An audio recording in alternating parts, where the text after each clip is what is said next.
Hello, welcome to Cognitations, a podcast where we interview cognitive scientists about their work and how it can help us answer all of our questions about the mind. Cognitive science is the interdisciplinary study of the mind and comprises domains such as the neurosciences, cognitive psychology, linguistics, philosophy, computer science, and more. Without further ado, let's jump into today's episode. Welcome to Cogitations. We are today's hosts. I'm Tanay. And I'm Jay. There is a specific anxiety that grips almost all of us in the age of generative AI.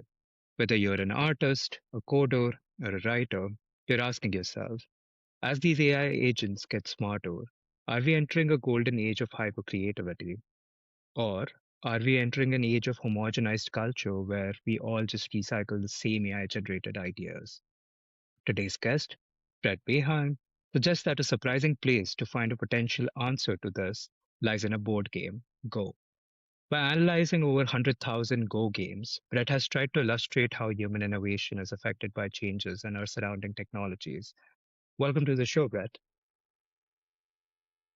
Great to be here. Thank you for inviting me. So let's start off by painting a more personal picture here. And sort of get into why would we study a board game. So you describe the game of Go as a laboratory where one can study how human minds innovate and contribute to cultural change over long time periods. And also it offers a window in potentially understanding how technological changes impact the former. So for the non-gamers in the audience, could you describe the game of Go? Yeah. So Go is an extremely interesting game as a topic. It's a board game played between two people, very much like chess. There's a black player and a white player. And the game is extraordinarily old, thousands of years old. I think that there's hard evidence that the modern game existed at least 1,500 years ago in terms of written records in China. And as a result, we have a very long history of human thought directed at this game in terms of strategies and play styles. And so because we have such a very long record of time to look at, we can look at this game in light of different technological, institutional, informational environments.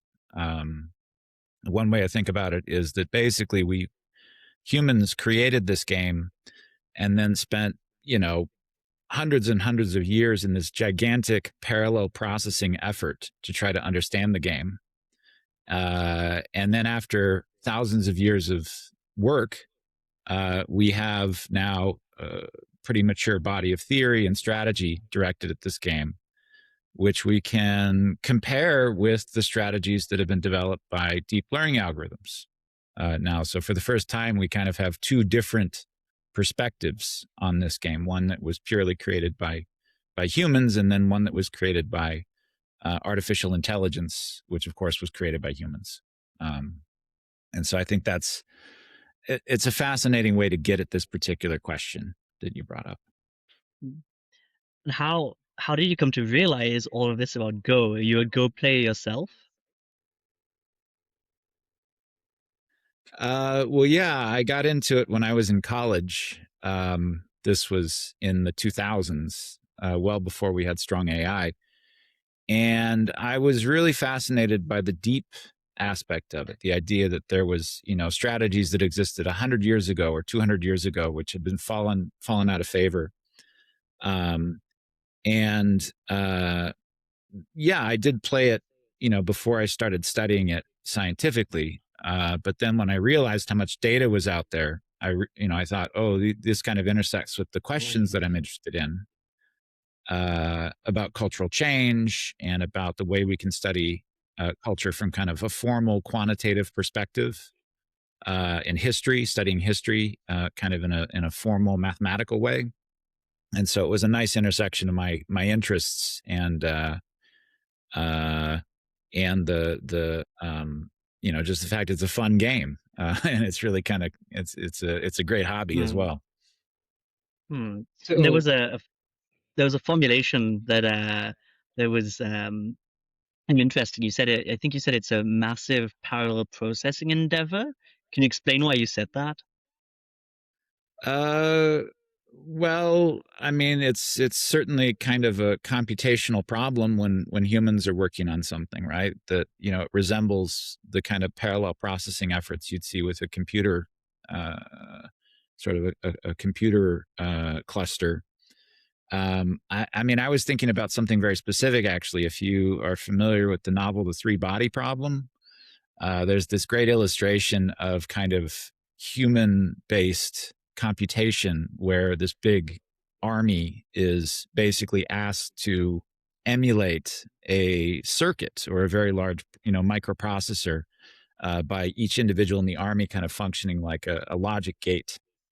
And it kind of emphasizes this basic idea that computation isn't just something that requires silicon and transistors, like the kind of logical processes and the calculations that are involved are really kind of an abstract concept. And when you look at something like, you know, a complex problem that's having thought directed at it, I think that's really accurate for something like Go, where we have this extremely complex game that is very opaque. Like, it doesn't have clear answers to things, and people can come up with discoveries that we didn't know about before inside the game. And so then it gets into questions about, you know, what institutions, what social environments, what kind of informational connections and networks lend themselves to innovation and creativity within the game.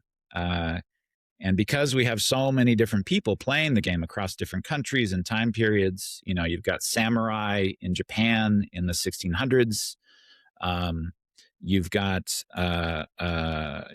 people living in sort of a very hyper-connected environment right now where you can play games online with people across the world. It's the same game. It's the same problems that people are facing within the game. And so, yeah, I think that, you know, we kind of have this wetware version of parallel processing going on with innovation in this game. And it's just constant churn of ideas. People write books. There's a very large industry of written books about Go theory, which is kind of neat to break into. And there's commentaries. People say, oh, I think this is a great strategy. Or someone says, no, that strategy's garbage. Don't do that. And so I think, you know, Go, but more generally board games like Go. What's this called in like the gaming world? It's called like the meta, right? Like, what's the meta on this particular game right now? And, you know, what's the current state of thought about good strategies and bad strategies, and has the meta changed over time? I think that's a very general phenomenon with things like gaming, where you have a community discussion about strategy. So are there any other games, human games, that have had such a deep history, like Go as well, which are similarly amenable to studying human cultural innovation and change? Well, yeah, I mean, chess, of course, is the big one. I would say that chess and Go are quite parallel in that regard, and certainly chess resembles, I think, the state of Go maybe in 10 years or 20 years, because strong AI appeared with chess earlier, with the Deep Blue, initially the Deep Blue computer that IBM developed, and that defeated Garry Kasparov in the 90s. I remember that. I was this, you know, huge news that this artificial intelligence defeated the top human player in chess. And then in the early 2000s, you had home computers that could play chess above a human level, so at a superhuman level. You had home computers that people could play with, and so we have this whole cohort of strong chess players now who are sort of digital natives. Like, they grew up playing these extremely strong programs. And Go only had that kind of transition happen in 2015 and 2016, which was the arrival of AlphaGo from DeepMind. and more generally, deep learning algorithms actually was really the key transition during that time. Of course, nowadays everybody talks about large language models, which is a very different paradigm for artificial intelligence. But so chess is, it's equally historical. You've got a very deep history. Some people have likened chess to kind of like the Drosophila of human decision making. If that parallel makes sense, it's sort of like the standard environment where you can study the concepts of decisions and strategies and choices. So there's a lot of papers that have been written on chess, which are quite parallel to the work on Go. And I think they kind of function in concert with each other quite nicely. Can you break down the difference between the kind of program that would just playing chess back in the day, deep learning, and LLMs, seeing as you mentioned them, and emphasize their difference? Yeah, so Deep Blue itself was, well, to the extent I understand it, I've just read a couple of books on this, but Deep Blue was what's called a brute force algorithm, where it's trying to choose moves within like a chess decision tree by basically just looking into the future, however many steps, and just analyzing every permutation of sequences that might happen, and then choosing sequences that are based on what it thinks the best outcome is.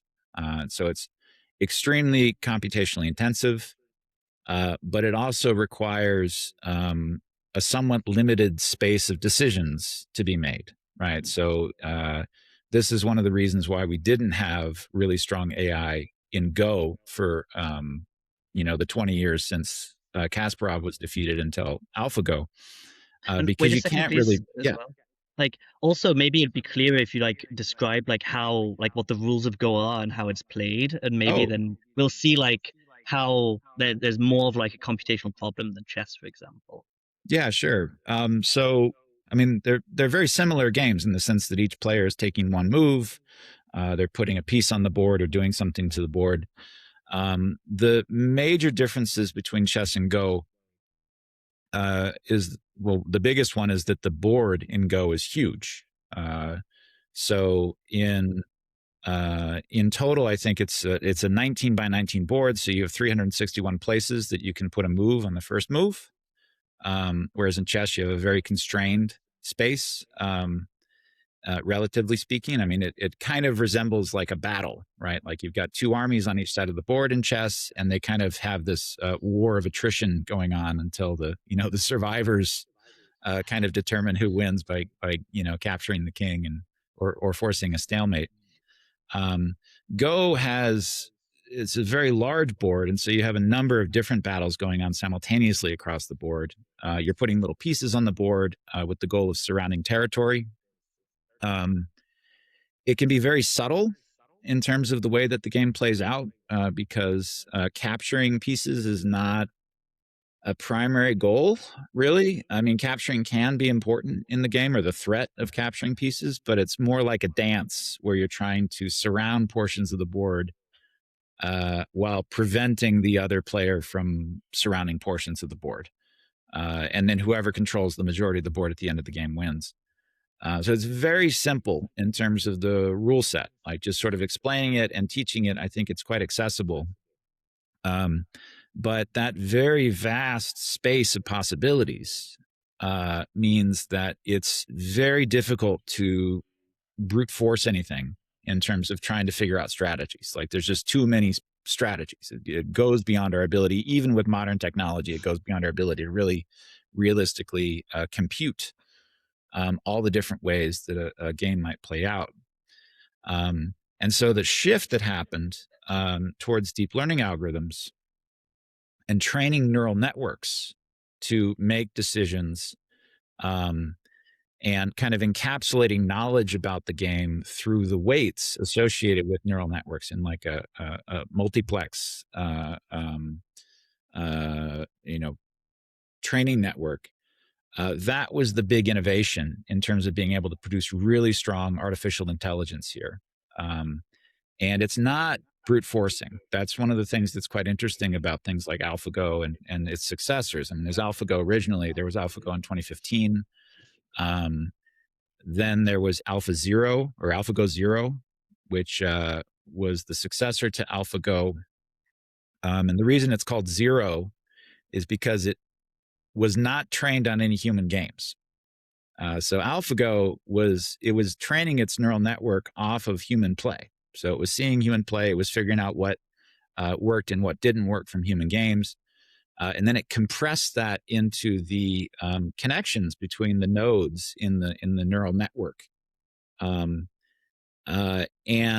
that still kind of incorporates human knowledge, right? I mean, it's sort of using the training data from human play to make decisions and sort of recommend moves. AlphaGo Zero completely bootstrapped its own understanding of the game over the course of its training process. And so there was no exposure to human play whatsoever with AlphaGo Zero. And that came out a few years after AlphaGo. And it didn't just, AlphaGo Zero was extremely general, actually. So the paper that described it also had it play chess. It mastered chess to the highest level that had been seen at that point. And it also mastered a game called shogi, which is a Japanese is very similar to chess. Shogi has got a smaller board and sort of two armies. And so those three games basically were completely dominated by this program, which was never trained on human play. So it was the zero aspect here, which means that to some extent we can kind of look at it as an independent source of knowledge now.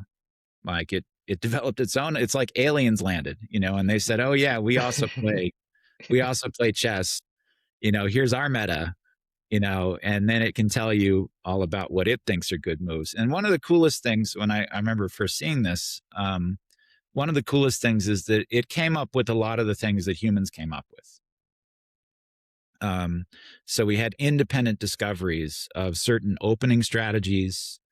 In Go, there's this term that's inherited from Japanese called joseki, which is referring to a particular sequence of opening moves which both players go through.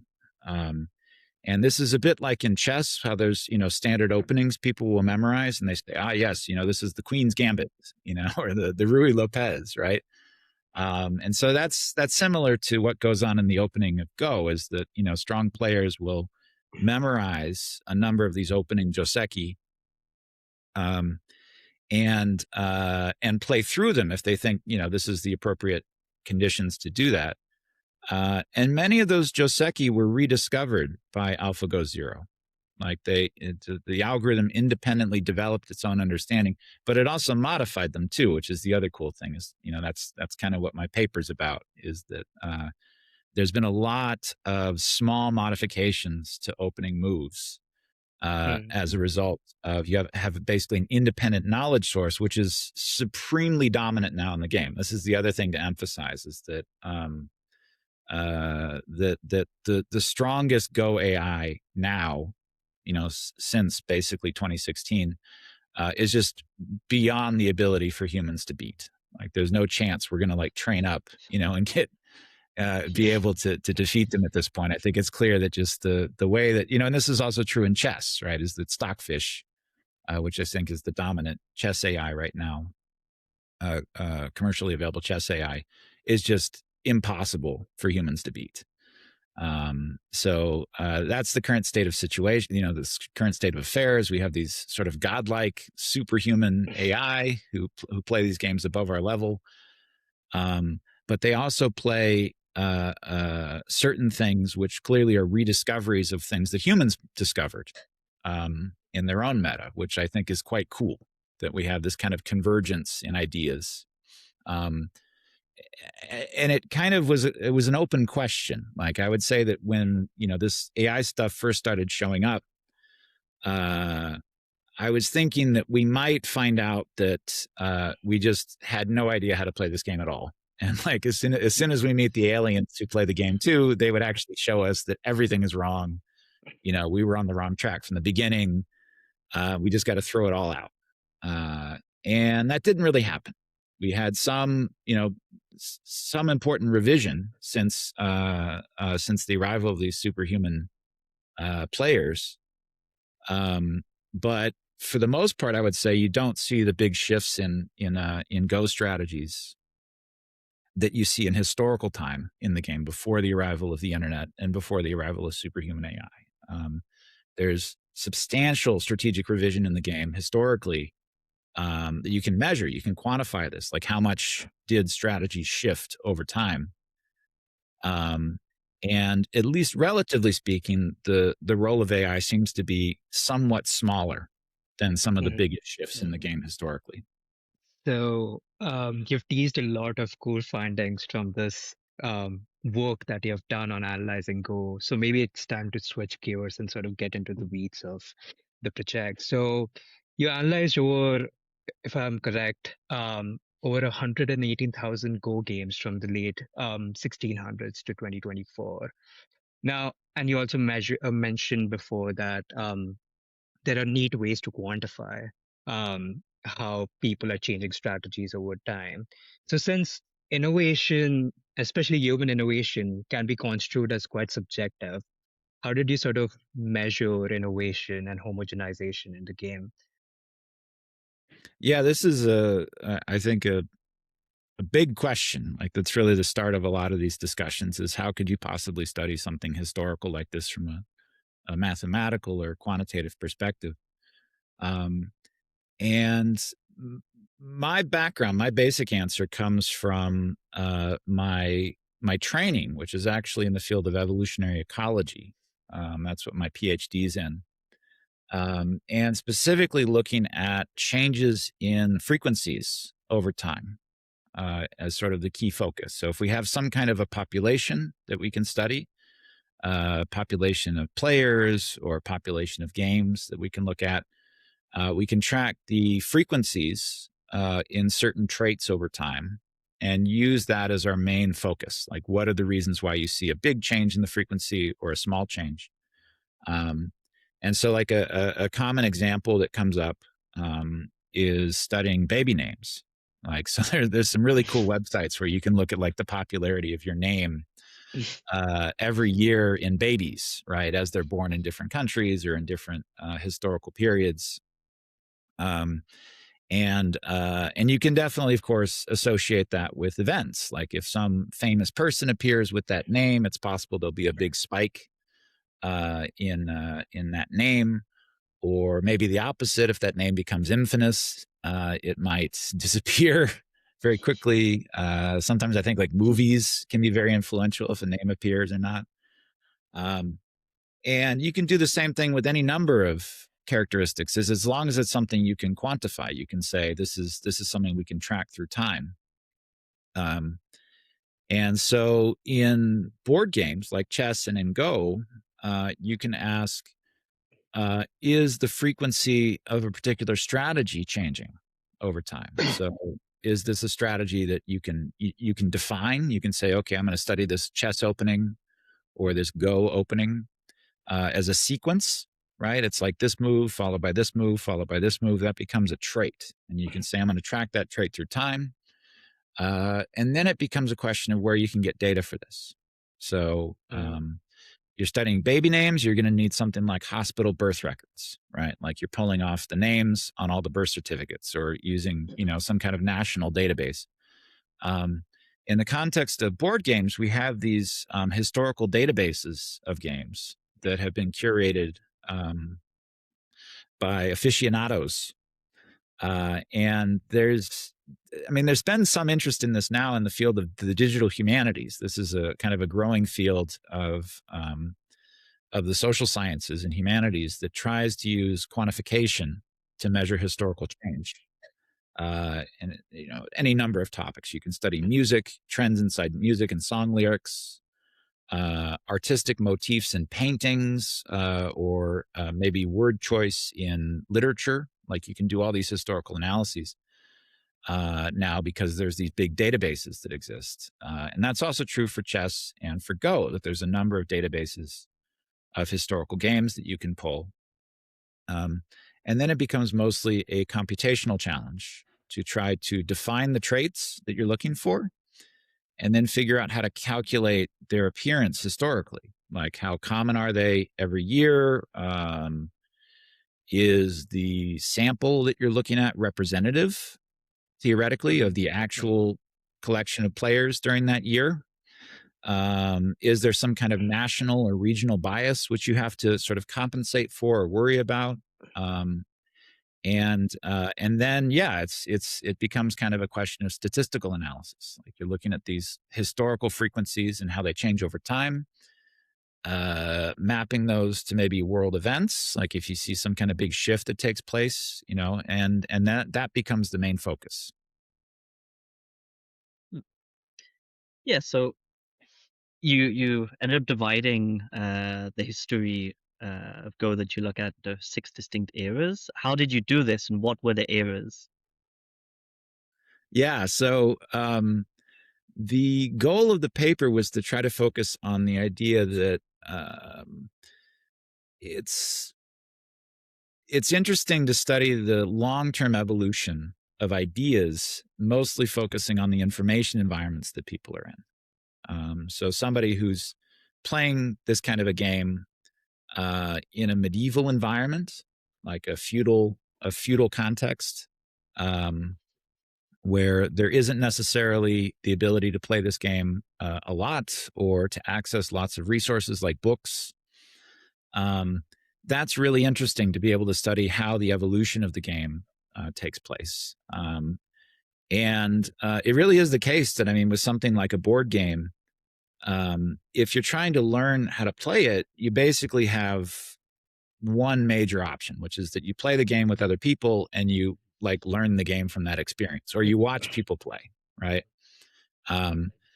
And that kind of limits things if you're not living in a contemporary context with the internet, where your immediate social network, like the place you're living, how big of a place, how many people there are, really has a big impact on the size of your social network for playing this game, and how many ideas you're exposed to. Of course, there's also written records. People have books that they've written on the game and commentaries. There's game records themselves where it says, here's a game that was played between 2 strong players, and here's their ideas about the game. And you can study those, right? So there's also this kind of information flow that's taking place through written documents. In the way that I set this up, I focused first on the period of time before industrialization. So I referred to this as the early modern period, which is, I think, a more general term that's used by historians for kind of the late feudal or early industrial period, the 1600s to the 1800s. And the game itself, Go, the term Go, actually, we use the term Go in Europe and the United States. That's the Japanese name for the game. But it was originally innovated in China, where it's called Weiqi. And it's also played it's very popular in South Korea right now. And there it's called Paduk. So there's a number of different names that you might hear it under. I think you look at online communities and they'll be like the Paduk community, but that's referring to this game, of course. Dividing it up into these eras, I started with the era that the earliest games in the database I was using come from, which is the Japanese feudal period. There's some Chinese games as well in this archive, but it's mostly the Edo period in Japan. The transition that I thought was most interesting for kind of motivating that information flow was the opening of Japan in the late 1800s through the Americans, American contact in the late the mid 1800s, and then followed by this sort of rapid industrialization period. In the analysis, I thought of this as the very main focus here was on the expansion of the Japanese Empire. So this is the late 1800s to the end of World War II is the second time period that I looked at. And here you have the arrival of all sorts of interesting informational changes in the game. So you've got radio broadcasts of matches, like people are becoming like fans of the game in a way that they didn't exist before. There's dedicated newspapers that like newsletters and important matches are being reprinted in newspapers for people to consume. You have professionalization, which is also something that's really kind of neat about these games, is that people do this for a living. They become strong players, and then that becomes their career, basically. And that's supported by things like magazine subscriptions and government subsidies. And so, that's a very different information environment, right, than kind of a medieval game playing environment for the same game, right? The post World War II era was this huge transition in sort of the games story, where you have this complex geopolitical situation where you've got different countries in East Asia who are developing their own versions of the game. There's some contact between these countries. I mean, South Korea, Japan, and China and Taiwan are all kind of connected together in this complex relationship.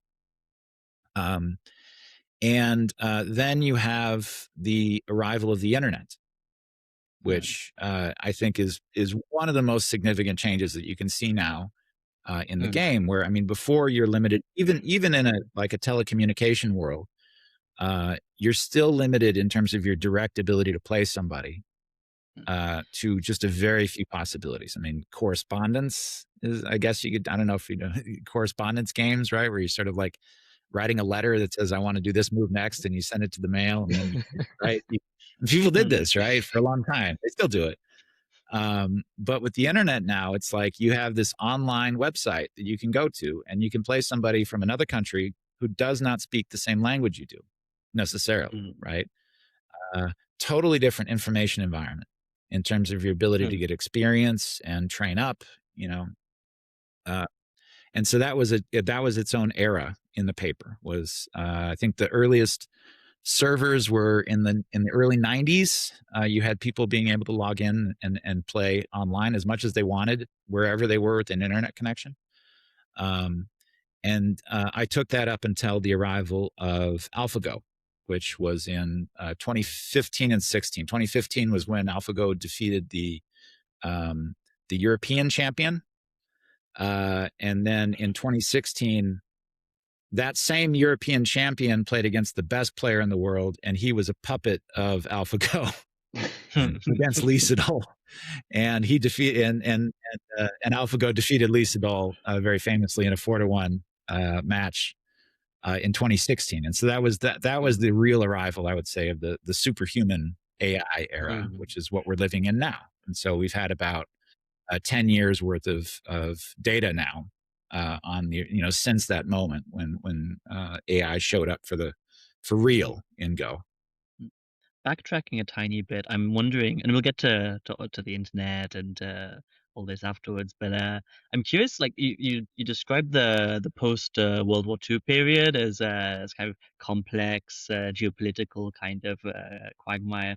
I know that like chess had like a kind of important role in the Cold War, right? Like it was like a real like venue for like soft power or whatever. And so you had like Soviet chess players and like Western chess players. Like it was really really highly funded, and they would have like these big matches. The kind of complexities you describe with Go, are they similar, or do they manifest themselves differently? Yeah, definitely. I mean, this is, I can't say I'm an expert on this. I've just read a few accounts within the Go community about this, but you had different variants of the game being played in different countries. So the South Korean version of Go was slightly different in how the board was set up in the early 20th century.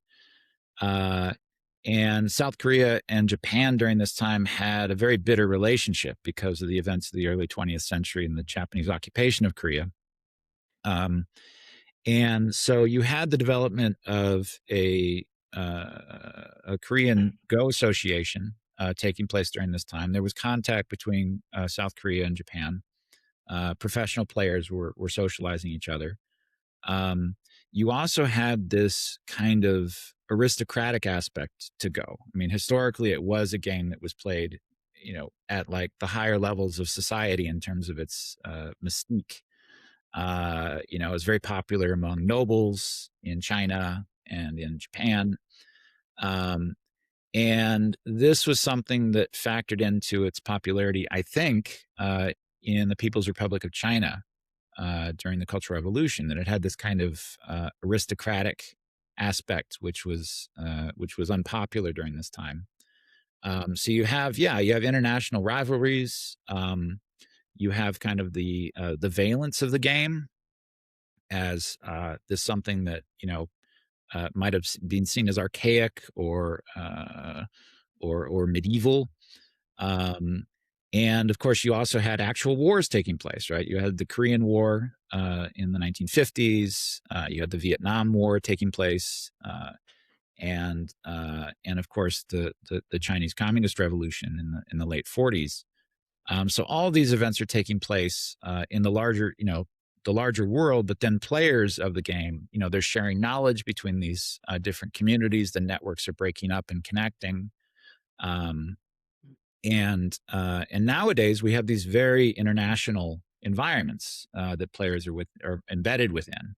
And I think that's also true for games like chess, of course, as well.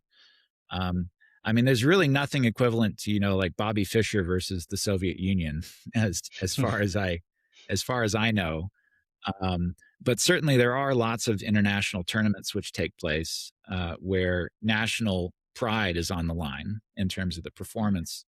Of course, I think the dominant champion right now is actually British, because it's AlphaGo, which is developed by a British company, which is DeepMind. So, like, the little British flag showed up as like the top player for a while as a result. And that I thought was pretty amazing, that we had this long period of time where it seemed like AI could never beat humans at this game.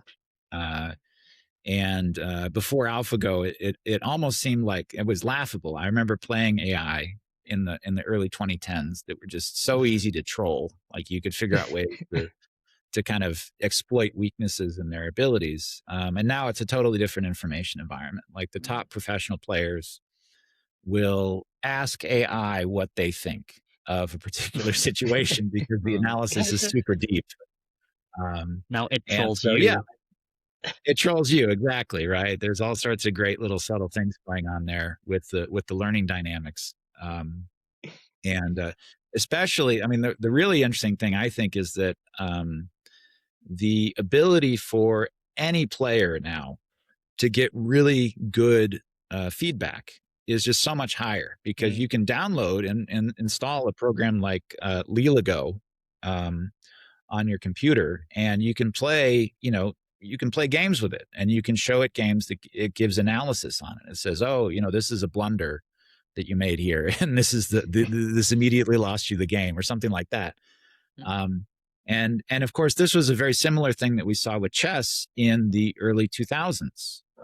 So like, we're basically 20 years behind chess in terms of that kind of democratized ability to use AI to train and get better at something.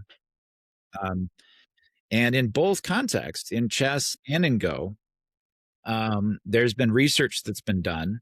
In chess, this was research that took place in the late 2000s.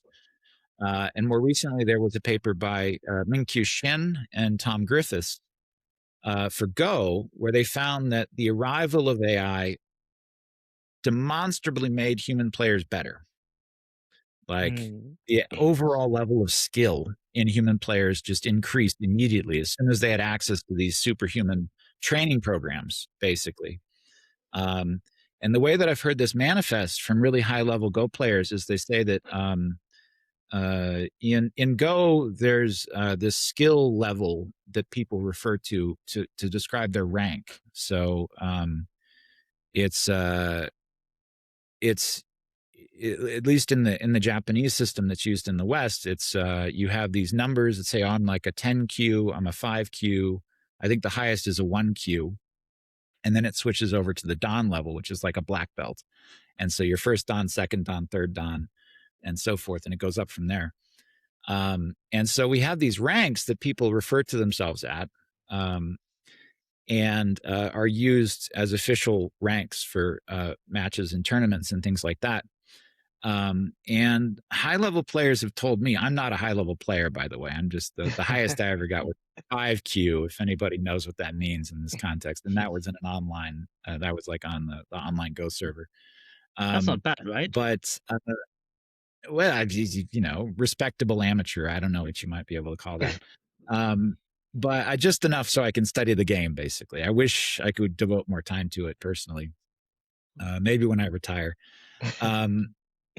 But the story that I heard from really top players that are, you know, at tournaments that I go to is that if you look at a specific rank, like if you look at a 5Q now versus a 5Q 10 years ago, they're way better. Like just what that term means. Just there's this ambient increase in skill that's happened. And that's, of course, a result of being able to train with AI. So you have access to feedback, you have access to top level advice. It helps you think of new ideas. It helps you identify blunders. And so that kind of ambient improvement in our own skill, like that's the human player now. They're not using AI when they play their games. They have that knowledge in their own brains.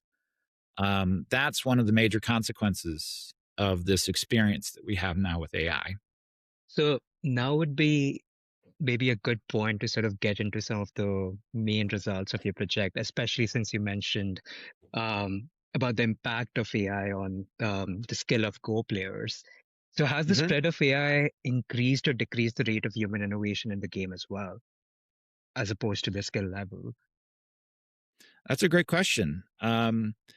There's evidence from that paper by Shin and colleagues that I mentioned that there is an increase in innovation in human play, in the sense that in human games you'll see more variation and more diversity at different parts in the Go decision tree, and that's, I think you can make a case that that's a consequence of a relaxation of conventional wisdom that exists because of the AI. So what often happened, I would say, what often happened in the era before AI is that advice from really strong players would be kind of taken as canon, and they would say, "Oh, you know, such and such player would say do this."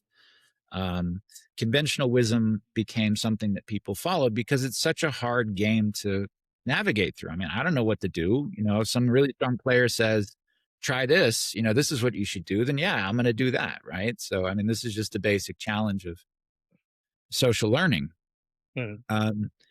And one of the things that happened almost immediately when AI showed up is they were just like, I mean, the AI doesn't care about conventional wisdom, right? Like it just does what it wants to some extent. And so that kind of broke whatever, you know, hold that conventional wisdom had over people, I think. And it encouraged people to say, well, actually, there's more answers out there than just what everybody accepts as true, which is great. I think that's really neat that we had this kind of potentially overemphasis on conformity. I mean, that's my guess. We might be able to quantify this some way, that, you know, people are less conformist now, maybe. Are they more conformist to the advice of AI, though? I mean, that's something else you could ask. If there's innovation among human play, yes, but what if the advice from AI is consistent? Does that mean people are going to just believe it because the AI says so? Also may be true. So if we sort of contrast this with the findings that you have from one of the earlier periods in the game, that is the early 1900s, you do find that the early 1900s was probably the most explosive periods for human innovation and creativity in the game. So could you maybe walk us through what was happening in the human social environment back then that allowed for such radical innovation in the absence of technologies like AI that we just talked about? Yeah, there was a couple things. I mean, this was the era I was talking about where you had this sudden increase in connectivity. So you have telecommunications, people have telegraphs and telephones, there's radio, and then later television. But you also had a very specific kind of social network. This is something I tried to emphasize in the network part of the analysis. So there's this literature that focuses on how social networks are structured and how that affects rates of innovation. And this isn't just about board games. This is just a general phenomenon that exists in social science. And there's this basic question of, do you get more innovations with a bigger population? Like, is that just like a one-to-one relationship? Or I should say more specifically, do you get innovations with the logarithm of population size? So that sort of exponential relationship is actually really important in some contexts. And there's more recent work which has shown that actually there's this nuance that the structure of the social network matters a lot. And this is something I found in my analysis of Go, that nowadays we have more people playing the game than ever. It's more international. There's very dense connections between people because you can travel very quickly and you can play online. Lots of online Go clubs and associations. But the network is also very connected. So it doesn't have these sort of subgroups in the same way that you had in the early 20th century. They're sort of kind of connected, but their own little local neighborhoods within the larger social network. And in the formal network literature, these are called communities. So it's like, you're trying to detect communities within a network structure based on how connected they are locally, but then not connected in the larger network. And one of the things I found is that the period of Go where you had the most diversity in terms of strategic exploration and ideas was when you had a large number of small communities that were all sort of connected together loosely in this industrializing international scene. Nowadays, you have a large community or a few large communities that are connected together very tightly, and you also tend to see a relatively low diversity of moves and strategies that have appeared or have kind of converged. And when I started this project, I really wanted to know what happens when AI shows up. And we do see a spike in diversity, which is cool. Like the AI are introducing new ideas. People are adopting those ideas and they're using them. Conventional wisdom is breaking in some ways. But if you look at that spike that we see when AI shows up, it's actually still quite small compared to what you saw in like the 1930s or the 1950s, where you had these really radical changes in the way people played the game.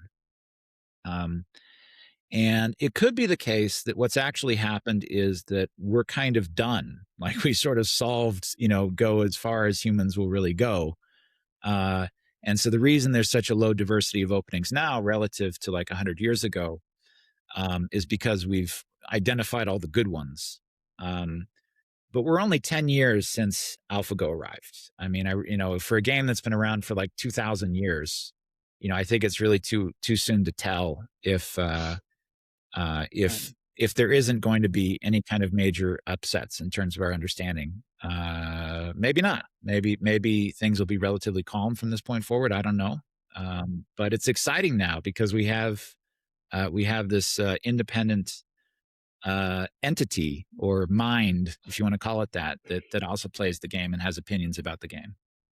So I want to sort of come back to something you said at the very beginning of our conversation when you were recounting your earlier days as a Go player. And when you heard of AlphaGo, you thought that this was an alien that's going to come and completely upend the game.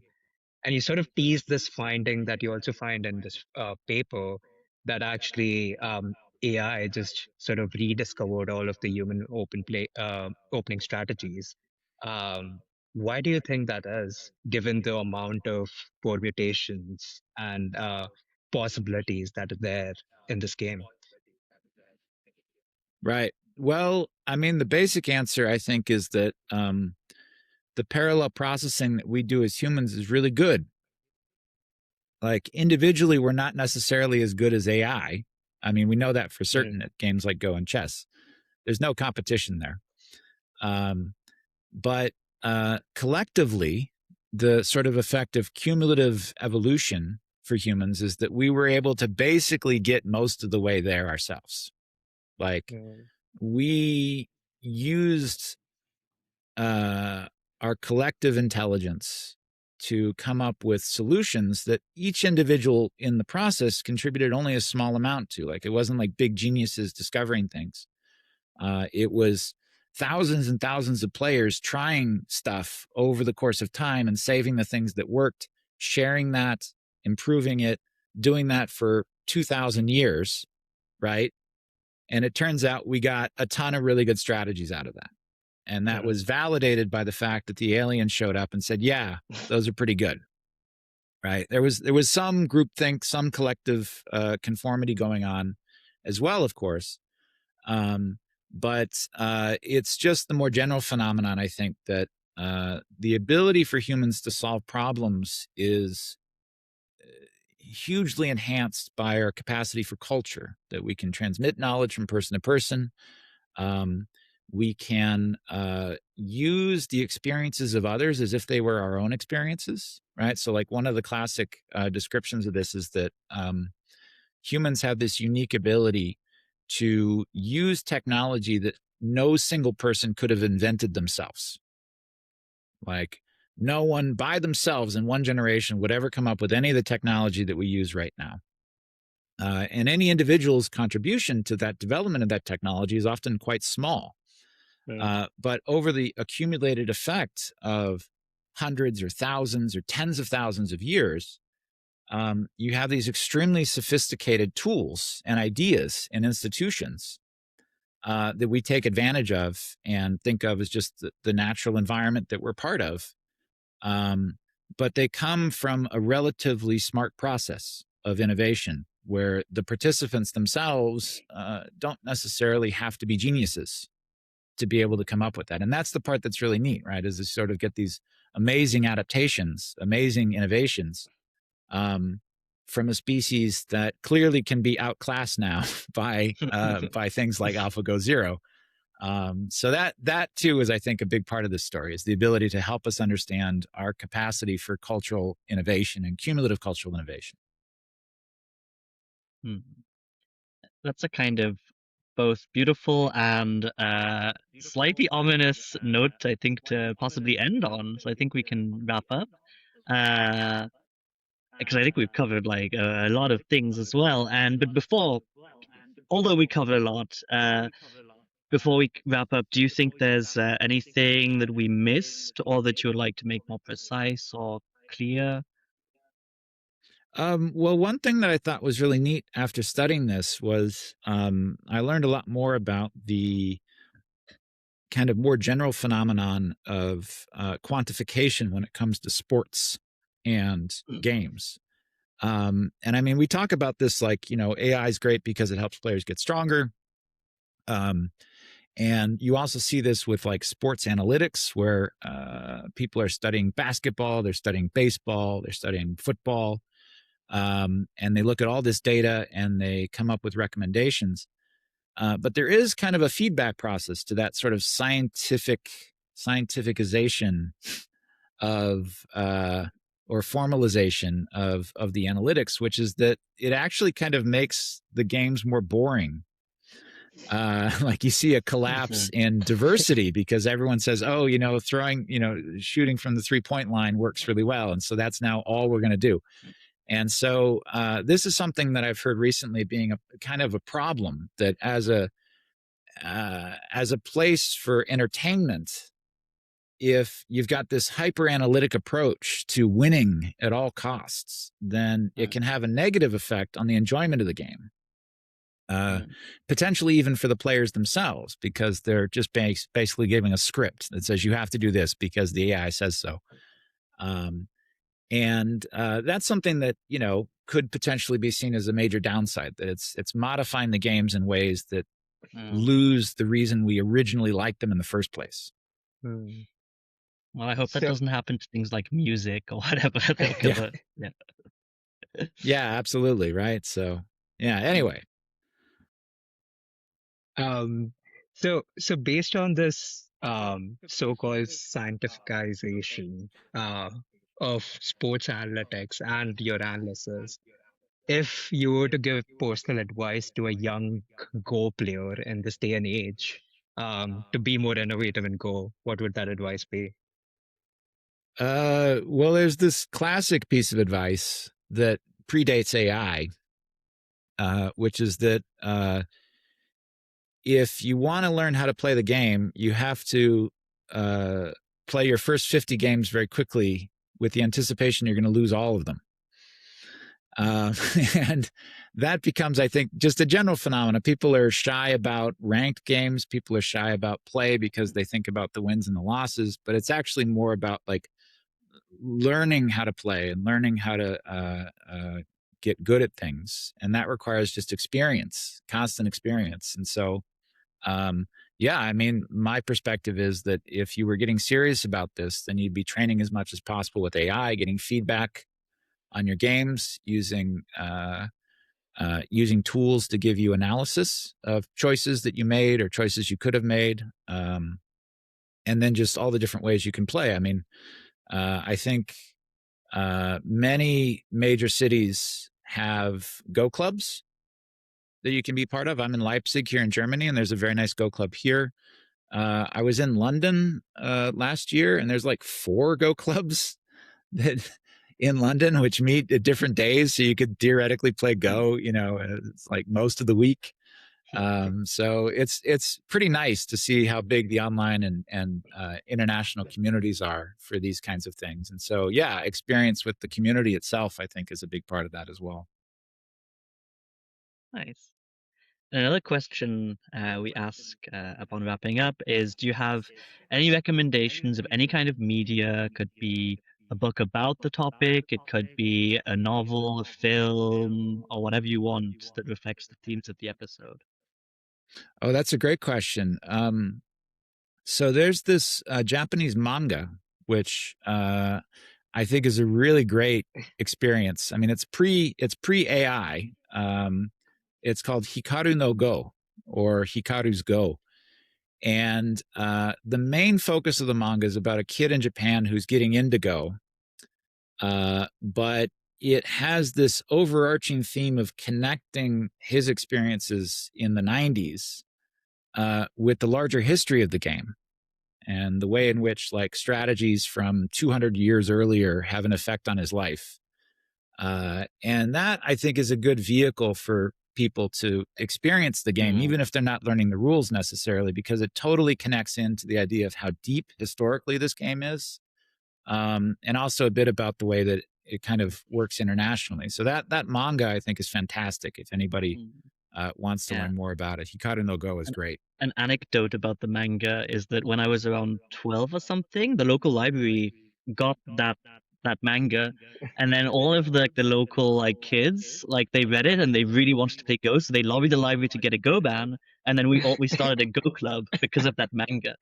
Yeah, exactly. And I had the same experience here in Germany with actually my daughter read that manga at the local library and got into the game through that. So yeah, that's a great piece of media I can recommend. That sounds like a great recommendation. I'll definitely check it out. So this has been Cogmutations. We've been chatting with Bret Beheim. Thanks so much, Bret, for taking the time to chat with us today. Yeah, thank you both very much. This has been great.